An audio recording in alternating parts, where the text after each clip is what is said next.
I'm Julie Gualandri with the Julie G. Homes Group at Austin Portfolio Real Estate. When you're buying a home, especially in a different state, it can feel exciting and a little overwhelming. That's why I don't just see myself as someone who unlocks doors or writes contracts.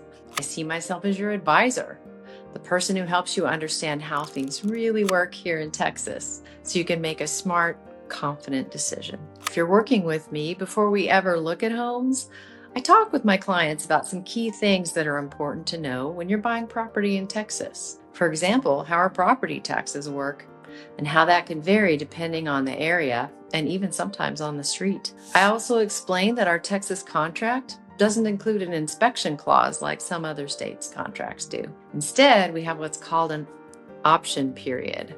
It's a specific window of time when a buyer can cancel the contract for any reason at all. It's actually one of the most buyer-friendly parts of our process. The Texas contract is designed with a lot of protections for the buyer, but once a seller decides to sell and signs that contract, that's it. They can't back out. Only the buyer has that flexibility. Recently, I worked with a couple who was referred to me. They had family here in Austin, and they knew the city pretty well as visitors, but they'd never gone through the process of buying property here before. My goal was to keep them comfortable, informed, and never overwhelmed. Before they even set foot in Austin, we spent several days talking through their requirements and then the listings they were finding. And then I sent them listings. So we shared options, narrowed things down, and started building a plan for the visit. And when they got here and got in my car, I handed them a binder. That's right, an old school paper and pen and 3-ring binder. And it had information about every property we were going to see. And I did this intentionally because I wanted them to be able to take notes, compare features, and really absorb what we saw together. That first day, we toured about a dozen homes. That's a lot. But when you're new to a market, it helps you quickly figure out what truly stands out. And as we drove together in between showings, we talked through each property. What worked, what didn't, and what surprised them. And what they were starting to notice they really wanted. By the next day, we narrowed it down from a dozen homes to 4 favorites. And that's where the strategy came in. I gave them deeper context on each of those 4 homes. Neighborhood rules.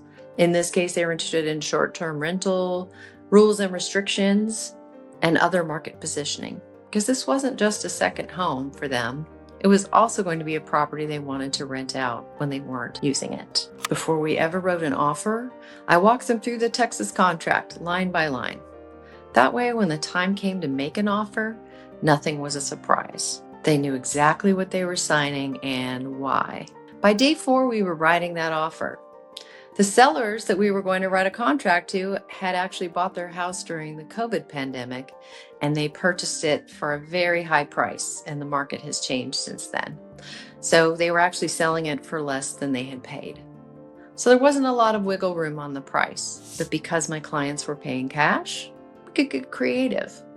Instead of pushing only on price, we negotiated for furnishings and other items of value, so they still came away with a strong deal. Once we were under contract, I joined them at the inspection. Even though they had family here, they'd never been through a Texas inspection before. I wanted to make sure they understood what the inspector was saying to them during this final walkthrough that they had at the end of the inspection. So what's normal wear and tear? What's something worth negotiating? And what isn't a big deal? At the end, they told me, "We've never had an agent do that." And that to me is the best compliment I can receive. Because here's the truth. When you're choosing an agent, you should always ask, what do they actually do beyond writing contracts and showing homes? A good agent doesn't just react. They think ahead, anticipate issues, and make sure you feel supported and confident the whole way through.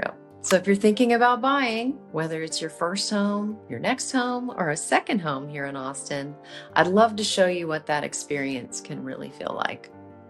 I'm Julie Gualandri with the Julie G. Homes Group, and that's what makes working with me just a little bit different.